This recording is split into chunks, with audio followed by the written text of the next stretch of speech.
Hi guys, Josh at CSC Power Stroke Specialist. We've got a 06 E350 van here with a 6-liter, and it's had low power and an overheating condition for a long time, and no codes, nothing to even go off of. And we went in and out just checking everything we could on this thing, and the ECTs, even on streets, not even a giant hill, would be up around 220, and the engine oil temp would be in the 230 range.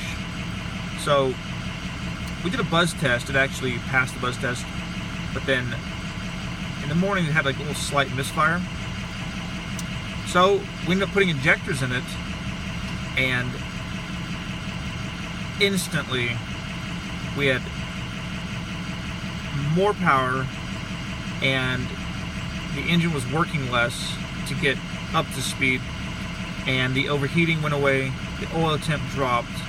Absolutely amazing that something like that could exist. But we put injectors in it, and that was it. We double checked everything else, and it's just the injectors, and the problem's fixed.